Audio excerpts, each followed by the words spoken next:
नमस्कार, मेरा नाम दीपक है और आज जो मेरा टॉपिक है वो है ट्वेल्थ क्लास का मैथ का चैप्टर 3 जिसको मैट्रिक्स हम बोलते हैं। मैट्रिक्स एक्चुअल में एक अपने आप में बड़ा वास्ट सा एक टॉपिक है और बड़ा इंटरेस्टिंग भी है ये, और इसमें काफ़ी अच्छे ऑपरेशंस और काफ़ी अच्छे न्यूमेरिकल्स भी हैं। इस टॉपिक को करने से पहले आपको मैं ये मैट्रिक्स की डेफिनेशन बताता हूँ। तो सबसे पहले आप ऐसा एज्यूम कीजिए कि मेरे पास कुछ नंबर्स हैं 1 2 3 4 5 एंड 6, और इन कुछ नंबर्स को मैं एक अरेंजमेंट में अरेंज कर रहा हूँ, और वो अरेंजमेंट मैंने इस तरह से लिखी 1 2 3 एंड दिस इज 4 5 एंड 6, और मैंने इस तरह से इसको स्क्वायर ब्रैकेट में या स्मॉल ब्रैकेट में भी आप इसको यूज करते हैं। तो ये जो अरेंजमेंट है, इस अरेंजमेंट का नाम मैट्रिक्स है। अब इस अरेंजमेंट को आप देखिए, ये अपने आप में एक बड़ी खास अरेंजमेंट है। ये ऐसा नहीं कि कोई भी एलिमेंट लिख दिया, हर एक एलिमेंट के दो एड्रेस या पोजीशन हैं, दो पोजीशंस हर एक एलिमेंट की हैं। वो पोजीशंस किस तरह से हैं, जब आप किसी भी इस एलिमेंट की पोजीशन बताएंगे तो आप दो तरह की पोजीशंस यूज करेंगे। एक होती है हॉरिजॉन्टल पोजीशन, एक होती है वर्टिकल। तो हॉरिजॉन्टल पोजीशंस एक्चुअल में वो होती हैं जिस पोजीशन को आप पैरेलल टू ग्राउंड या पैरेलल टू एक्स एक्सिस लेते हैं, और दूसरी जो पोजीशन है वो है वर्टिकल पोजीशन। तो अगर दो पोजीशंस जिसमें से एक हॉरिजॉन्टल है और दूसरी वर्टिकल है, उन पोजीशंस के अकॉर्डिंग आप इसको देखें तो हर एक एलिमेंट की अपने आप में दो पोजीशंस हैं।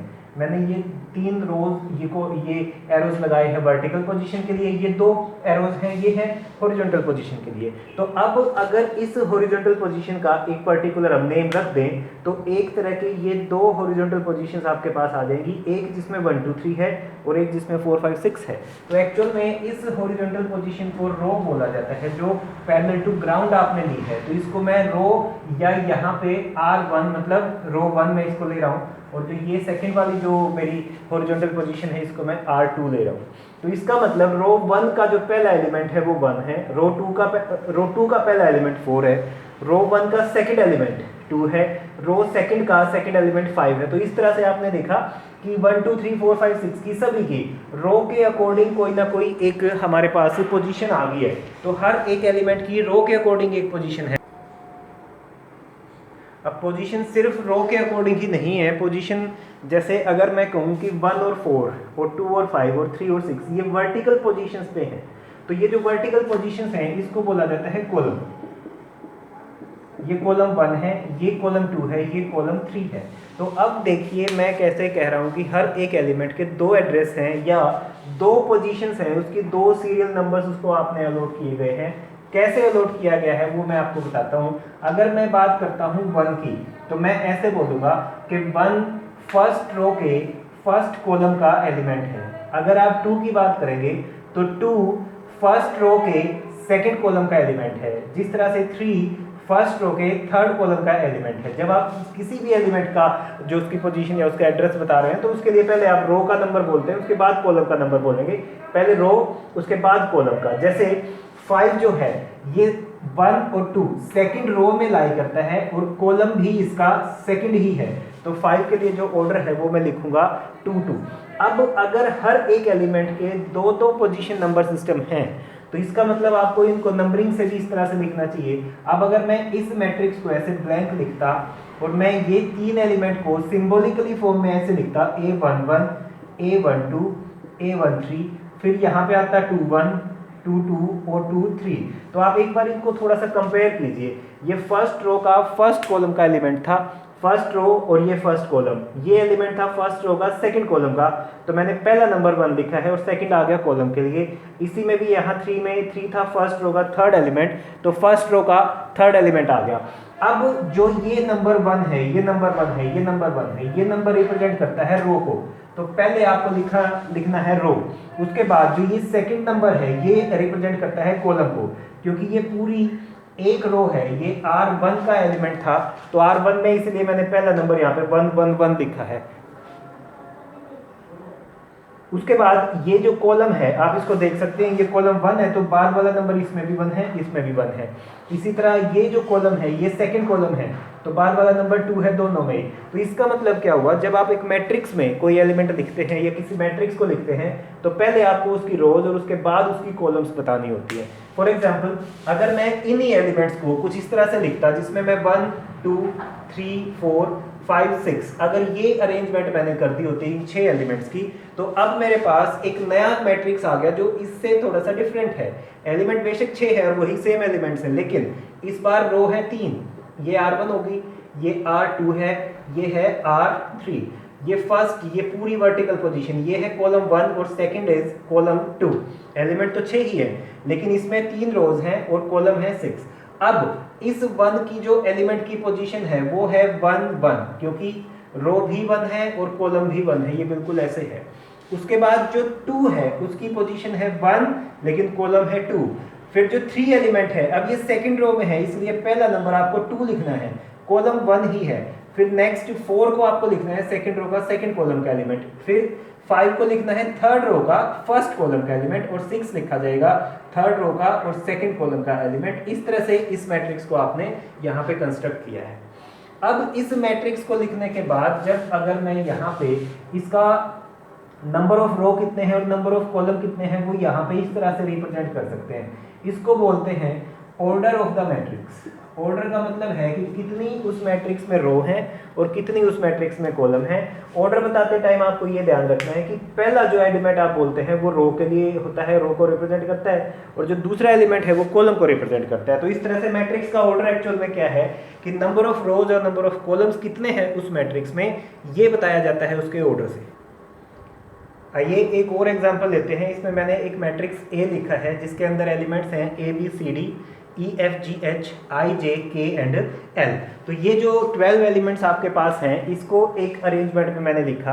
अब इस अरेंजमेंट का जो नाम है मैट्रिक्स है, और मैट्रिक्स को रिप्रेजेंट करने के लिए किसी कैपिटल लेटर का आप यूज़ करते हैं। ए है, बी है, सी है, पी क्यू, जो भी आपका जो बुक में गिवन है या जो क्वेश्चन में गिवन है या जो आप अपने पास से कंसिडर करना चाहते हैं।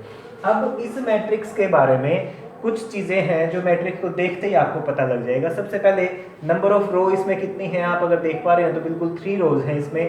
कॉलम वर्टिकल पोजीशंस आपको देख पा रहे हैं आप हैं 4। तो इस मैट्रिक्स में 3 रो हैं और 4 कॉलम्स हैं। तो अगर 3 और 4 यहाँ मैं लिखता हूँ तो 3 रोज एंड 4 कॉलम्स। तो अगर आप इन दोनों को मल्टीप्लाई करते हैं तो आपके पास आएगा नंबर ऑफ एलिमेंट्स। तो इसका इस केस में इसमें मैट्रिक्स में कितने एलिमेंट्स हैं 3 × 4 यानी कि 12 एलिमेंट्स यहाँ पे लिखे गए हैं। अब 12 एलिमेंट्स वाले मैट्रिक्स को लिखने का ये एक पर्टिकुलर वे है। ऐसे ऐसे और भी वेज हो सकते हैं। आप ऐसा कोई जरूरी नहीं है कि 3 रो 4 कॉलम्स का मैट्रिक्स बनेगा। अलग अलग केसेस हैं वो भी अभी हम कंसिडर करेंगे। लेकिन उससे पहले कुछ क्वेश्चंस हैं मेरे यहाँ पे जो इस मैट्रिक्स को देख के आपको एक्सप्लेन करने हैं। सबसे पहले इसका ऑर्डर बताना है। ऑर्डर का मतलब है इसमें कितनी रो है पहले बताया जाएगा, फिर कितने कॉलम्स है वो बाद में बताया जाएगा। तो रो और कॉलम यहाँ पे आपने बता दिया। उसके बाद आपको एक एलिमेंट बताना है जो इस पोजीशन पे है A23। 2 3 का मतलब है सेकंड रो की थर्ड कॉलम का एलिमेंट। तो आप सेकंड रो में आएंगे और थर्ड कॉलम में एलिमेंट देखेंगे कौन सा है। सेकंड रो का थर्ड कॉलम का एलिमेंट है G, तो मैंने यहाँ पे लिख दिया G। उसके बाद आपको 1 3 बताना है। 1 3 का मतलब है फर्स्ट रो का थर्ड कॉलम का एलिमेंट, फर्स्ट रो का थर्ड कॉलम का एलिमेंट, तो दैट इज C। उसके बाद आपको बताना है A3 4। तो 3 4 यानी कि थर्ड रो, ये है थर्ड रो और इसका फोर्थ कॉलम यानी कि ये कॉलम है। तो कौन सा एलिमेंट यहाँ पे आता है, L एलिमेंट यहाँ पे आ जाता है। तो इस तरह से आप किसी भी मैट्रिक्स से हर एक एलिमेंट की डबल पोजीशनिंग से उसका जो है सीरियल नंबर या उसकी पोजीशन डिफाइन करते हैं।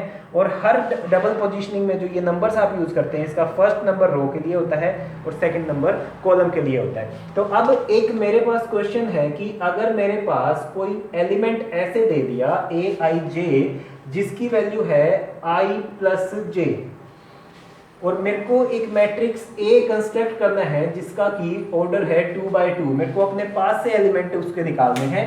एक जनरल एलिमेंट मेरे को गिवन है जिसमें I और J की वैल्यूज पुट करके मैं सारे एलिमेंट्स निकालना चाहता हूँ और फिर उसको A मैट्रिक्स में बनाऊंगा। तो अब इसका सॉल्यूशन अगर मैं आपको बताऊं, सॉल्यूशन में आप सबसे पहले ये देखिए मैट्रिक्स A का ऑर्डर क्या दे रखा है 2 × 2। मतलब आप इसमें 2 रोज बनाने वाले हैं और 2 कॉलम है। तो एक बार मैं इसको रफली डिजाइन कर देता हूँ। 2 रोज का मतलब है ये 2 रो जो कि हॉरिजॉन्टल आएंगी, 2 कॉलम्स का मतलब है ये 2 वर्टिकल पोजीशंस। तो आपने देख लिया एलिमेंट्स आपके पास कितने आने वाले हैं, 4 एलिमेंट आएंगे। इस एलिमेंट की पोजीशन है 1 1, नेक्स्ट की है 1 2, फिर है सेकंड रो का फर्स्ट कॉलम, फिर सेकंड रो का सेकंड कॉलम। मतलब आपको ये 4 एलिमेंट निकालने हैं जिनको निकालने के लिए फॉर्मूला दे रखा है ये जनरल एलिमेंट है। अब जनरल एलिमेंट में I stands for row and J stands for column. तो इसका मतलब I की मैक्सिमम वैल्यू क्या हो सकती है 2, जे की भी मैक्सिमम वैल्यू 2 हो सकती है। तो सॉल्यूशन में मैंने लिखा A11, क्योंकि मेरे पास ये 4 ही एलिमेंट आने वाले हैं, मैं बारी बारी से सबको निकालना चाह रहा हूँ। A11 का आंसर आ गया, when I is 1 J is 1, तो 1 + 1 is 2। फिर मैंने लिखा 1 2 फर्स्ट रो का, लेकिन सेकंड कॉलम का, I is 1 J is 2, 1 + 2 is 3। फिर मैंने लिखा 2 1, ये वाला element, I is 2 J is 1, 2 + 1 again 3, and last element is 2 2, I and J both are 2, 2 + 2 is 4। तो इसका मतलब जो मैट्रिक्स A आपके पास था वो इस तरह से 2 3 3 4 टाइप का एक मैट्रिक्स बन गया। तो एक जनरल एलिमेंट अगर आपको दे रखा है, उस जनरल एलिमेंट में I और J की जितने भी पॉसिबल वैल्यूज आपके पास होंगी, वो पॉसिबल वैल्यूज कहाँ से पता लगेंगी? वो पता लगेंगी आपको उस मैट्रिक्स के ऑर्डर से कितनी रो और कॉलम बनानी है, उसको यूज करके आप इस मैट्रिक्स को खुद से कंस्ट्रक्ट कर सकते हैं। नेक्स्ट क्वेश्चन जो है वो है, if a matrix has 12 elements then what are its possible orders. आपको किस किस ऑर्डर के मैट्रिक्स लिखे जा सकते हैं अगर किसी मैट्रिक्स में 12 एलिमेंट्स हैं? तो आप देखिए, एक मैट्रिक्स आप लिख सकते हैं जिसमें सिर्फ एक ही रो बनी और 12 कॉलम्स आप बना लें, तो 1 रो 12 कॉलम का एक मैट्रिक्स बन गया जिसमें 12 एलिमेंट आएंगे। एक ऐसा जिसमें 12 रोज बना लेंगे लेकिन कॉलम एक ही बनाएंगे। एक ऐसा मैट्रिक्स जो 2/6 का हो सकता है, एक ऐसा मैट्रिक्स जो 6/2 का है, एक ऐसा मैट्रिक्स जो 4 रो और 3 कॉलम्स का है, एक ऐसा मैट्रिक्स जो 3 रोज और 4 कॉलम्स का है।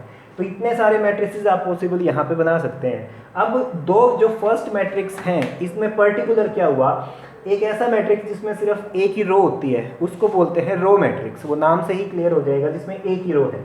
तो अगर एक ऐसा मैट्रिक्स जिसमें सिर्फ एक ही कॉलम होगा, उसका नाम क्या होगा? बिल्कुल ठीक है, उसका नाम होगा कॉलम मैट्रिक्स। अब हर एक मैट्रिक्स में आप ध्यान से देखें, नंबर ऑफ रो और नंबर ऑफ कॉलम किसी भी मैट्रिक्स में अभी तक सेम नहीं आया है। फॉर एग्जाम्पल, अगर आपके पास एक मैट्रिक्स होता जिसके अंदर एलिमेंट 4 हैं या 9 हैं या 16 हैं, तो आप 4 एलिमेंट वाले मैट्रिक्स को लिख सकते हैं 2/2 से, 9 वाले को लिख सकते हैं 3/3 से, 16 वाले को लिख सकते हैं 4/4 से। तो कुछ ऐसे मैट्रिसेस जिसमें रोज और कॉलम्स का नंबर इक्वल होता है, जितनी रो है उतनी कॉलम है, तो ऐसे मैट्रिक्स को हम बोलते हैं स्क्वायर मैट्रिक्स, जिसमें रो और कॉलम इक्वल हो। अगर इक्वल नहीं है तो ये रेक्टेंगुलर मैट्रिक्स है। रेक्टेंगुलर मैट्रिसेस में भी अगर सिर्फ एक रो है तो वो रो मैट्रिक्स है, और अगर एक ही कॉलम है तो वो कॉलम मैट्रिक्स है। ये तो था अगर मैट्रिक्स में 12 एलिमेंट्स है, क्योंकि 12 के काफी सारे फैक्टर्स थे। अगर इसमें सिर्फ एलिमेंट ही 11 होते तो अब इसके कितने पॉसिबल ऑर्डर्स बन सकते थे? तो 11 एलिमेंट वाला मैट्रिक्स या तो 1 रो और 11 कॉलम का हो सकता था, या 11 कॉलम और 1 रो का हो सकता है। इस तरह से सिर्फ 2 ही मैट्रिक्स बनेंगे अगर आपके पास एक प्राइम नंबर ऑफ एलिमेंट्स उस मैट्रिक्स में गिवन है। नेक्स्ट जो छोटा सा टॉपिक है वो है कि आप कब 2 मैट्रिसेस को इक्वेट कर सकते हैं या उनको इक्वल बोल सकते हैं। तो इसको बोलते हैं इक्वालिटी ऑफ 2 मैट्रिसेस। सबसे पहली चीज, आपको मैट्रिक्स को किसी भी ऑपरेशन के लिए यूज करना है तो सबसे पहले आपके माइंड में उस मैट्रिक्स का ऑर्डर बिल्कुल क्लियर होना चाहिए। ऑर्डर का मतलब है कितनी रो और कॉलम है, दूसरे मैट्रिक्स में कितनी रो और कॉलम है। तो अगर मैं इसका ऑर्डर लिखता हूं तो 2 रो है और 2 ही कॉलम है, तो 2/2 आ गया, सेम इज 2/2 यहाँ आ गया। जिस मैट्रिक्स की रो और कॉलम इक्वल होती है उनको स्क्वायर मैट्रिक्स भी बोलते हैं। तो ये दोनों स्क्वायर मैट्रिक्स हैं, हैविंग 4 एलिमेंट्स। अब अगर इस मैट्रिक्स को आपने दूसरे मैट्रिक्स के इक्वेट कर रखा है तो इसका मतलब होगा कि जो कोरस्पॉन्डिंग पोजीशंस हैं वो इक्वल आएंगी। कोरस्पॉन्डिंग का मतलब है इस मैट्रिक्स की 1 1 पोजीशन इसकी 1 1 के ही इक्वल आएगी, ये 1 2 1 2 के ही इक्वल आएगा, 2 1 2 1 के और 2 2 2 2 के ही इक्वल आएगा। इसका मतलब जो भी आपके पास यहाँ से कंक्लूजन निकलेगा उसमें x a के इक्वल आएगा, y b के ही इक्वल आएगा, z c के इक्वल आएगा, और जो w है वो सिर्फ d के ही इक्वल आ सकता है। Means corresponding entries will be equated. आपके पास जो भी कोरस्पॉन्डिंग पोजीशंस है, मतलब z है वो किसी और के इक्वल नहीं आएगा, सिर्फ और सिर्फ c के इक्वल आएगा। तो इसको बोला जाता है इक्वालिटी ऑफ मैट्रिसेस। अच्छा, इक्वालिटी के बाद अगर मैं कुछ छोटे छोटे और जो ऑपरेशंस है वो बताऊं, अगर मैं आपको बताऊं कि how to add addition of 2 matrices, अगर आपको इन दोनों मैट्रिसेस को ऐड करना होता तो ऐड करने के लिए भी आपको ये देखना है कि इक्वेट करने के लिए, ऐड करने के लिए और सब्ट्रैक्ट करने के लिए अगर आपके पास 2 या 2 से ज़्यादा मैट्रिसेस हैं, अगर उनका ऑर्डर एग्जैक्ट सेम है तभी वो इक्वेट हो सकते हैं, तभी वो ऐड होंगे या तभी सब्ट्रैक्ट होंगे, अदरवाइज वो ऐड या इक्वेट या सब्ट्रैक्ट नहीं हो सकते।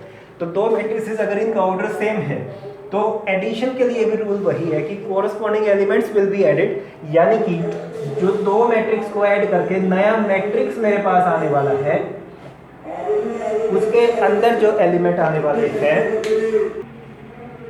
तो दो मैट्रिक्स को ऐड करने के लिए भी बेसिक जो रिक्वायरमेंट है वो है कि their order must be same. 2x2 order के अगर दो मैट्रिक्स किसी भी ऑर्डर के अगर वो ऑर्डर सेम है तो मैट्रिक्सेस ऐड किए जा सकते हैं। ऐड करने का रूल भी वही है, कोरस्पॉन्डिंग एलिमेंट्स ऐड होंगे, 1 1 पोजीशन 1 1 में ही ऐड होएगी, 1 2 1 2 से ही ऐड होएगा, 2 1 2 1 से, 2 2 2 2 से ही। हर बार जितने भी ऑर्डर का मैट्रिक्स है उसके कोरस्पॉन्डिंग एलिमेंट्स ही जो है ऐड किए जाएंगे। अगर ये कंडीशन होती है सब्ट्रैक्शन की, सब्ट्रैक्शन ऑफ टू मैट्रिसेस के लिए भी आपको माइनस अगर करना है तो भी सबसे पहले आपको देखना पड़ेगा कि जिन मैट्रिसेस को आप सब्ट्रैक्ट करना चाह रहे हैं क्या उनका ऑर्डर सेम है। अगर सेम नहीं है तो वो सब्ट्रैक्ट नहीं हो सकते, वो डिफाइंड ही नहीं है उनकी सब्ट्रैक्शन। लेकिन अगर ऑर्डर सेम है तो आप उनको सब्ट्रैक्ट कर सकते हैं। कैसे? कोरस्पॉन्डिंग एलिमेंट्स में से ही कोरस्पॉन्डिंग एलिमेंट सब्ट्रैक्ट हो सकते हैं और किसी भी एलिमेंट को आप चेंज नहीं करेंगे। ये इस तरह से ही सब्ट्रैक्ट होकर एक नया मैट्रिक्स बनेगा।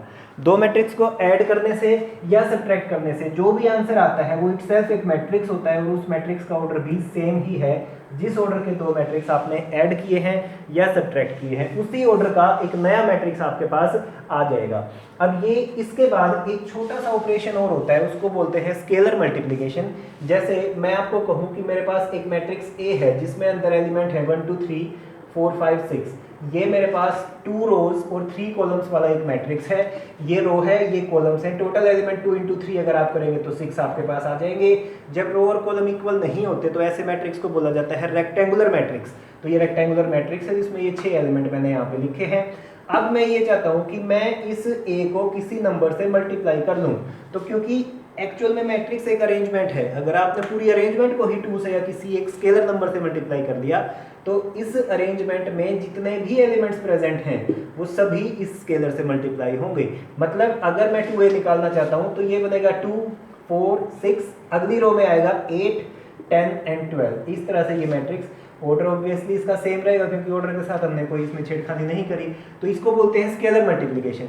इसको आप कन्वर्सली ऐसे समझ सकते हैं कि अगर किसी मैट्रिक्स का हर एक एलिमेंट किसी पर्टिकुलर एलिमेंट का मल्टीपल है या हर एक एलिमेंट में से कुछ कॉमन आ सकता है तो वो नंबर आप कॉमन निकाल सकते हैं और ये बच जाएगा अगेन 1 2 3 4 5 एंड 6। तो इस तरह से स्केलर मल्टीप्लाई भी हम कर सकते हैं। अब स्केलर मल्टीप्लिकेशन को, एडिशन ऑफ वेक्टर्स को, सब्ट्रैक्शन को समझते हुए अगर मैं एक सम आपके पास आपसे पूछता हूँ तो वो सम देखिए इस तरह से है। अगर सपोज कर लेता हूँ मेरे पास एक मैट्रिक्स है ए जिसमें 1 - 1 0 2, एक ये मैट्रिक्स है। फिर एक बी मैट्रिक्स है जिसके अंदर है 2 3 1 4 और एक मैट्रिक्स है सी जिसके अंदर एलिमेंट है 0 - 1 और -2 3। कुछ भी मैंने रैंडमली 2x2 ऑर्डर के मैट्रिक्स सारे बनाए हैं। ये 2x2 के हैं, 2x2 के हैं, 2x2 के हैं। अब मैं करना क्या चाह रहा हूँ, मैं फाइंड करना चाहता हूँ कि 2a - 3b + 4c इस पूरे एक मैट्रिक्स का आंसर मैं निकालना चाह रहा हूँ। तो यहाँ पे देखिए मैंने किसी मैट्रिक्स को स्केलर से मल्टीप्लाई करना है, फिर दो मैट्रिक्स को ऐड भी करना है, सब्ट्रैक्ट भी करना है। तो आंसर किस तरह से निकाला जाएगा? तो सबसे पहले अगर मैं आपसे इस 2a की वैल्यू पूछता हूँ तो इसका मतलब ए मैट्रिक्स का हर एक एलिमेंट आपने 2 से मल्टीप्लाई करना है, तो वो आंसर आपके पास आएगा 2 - 2 0 and 4 and then minus as it is, और b का हर एक एलिमेंट में 3 से मल्टीप्लाई करने वाला हूँ तो ये बन गया 6 9 3 एंड 12 क्योंकि ये 3 से मल्टीप्लाई हो गया। फिर ये प्लस एज इट इज और ये c का हर एक एलिमेंट 4 से मल्टीप्लाई होगा, 4 0 0, ये -4, ये -8 एंड देन 12। अब आपके पास 3 मैट्रिक्स आ गए जिनका ऑर्डर सेम है क्योंकि स्केलर मल्टीप्लाई करने से स्केलर मैट्रिक्स का ऑर्डर कोई चेंज नहीं होता। अब दो मैट्रिक्स को सब्ट्रैक्ट करना है, आंसर एक नया मैट्रिक्स आएगा, उस मैट्रिक्स में आपने ये मैट्रिक्स फिर से ऐड करना है। तो इस बार आंसर आप देखिए 2 - 6 क्योंकि सब्ट्रैक्ट अगर करेंगे तो corresponding entries will be subtracted. -4 -2 -9, ये -11 आ गया, 0 - 3 ये 3 आ गया, 4 - 12 ये आ गया -8 एंड देन इसमें आपने प्लस करना है 0 -4 -8 और 12 को, और जो आंसर है वो आप देख सकते हैं ये आएगा -4, ये आएगा -15, ये आने वाला है -11 एंड लास्ट आपके पास आ जाएगा 4। तो ये एक नया मैट्रिक्स आ गया, आप देख सकते हैं इस मैट्रिक्स का ऑर्डर भी आपके पास गिवन मैट्रिसेस के ऑर्डर जितना ही है। तो इस वीडियो को देख के अगर आप मैट्रिक्स जो चैप्टर है उसकी एक्सरसाइज 1 और एक्सरसाइज 2 के कुछ सम्स करेंगे तो आपको काफ़ी हेल्प मिलेगी। वीडियो को ध्यान से देखने के लिए धन्यवाद।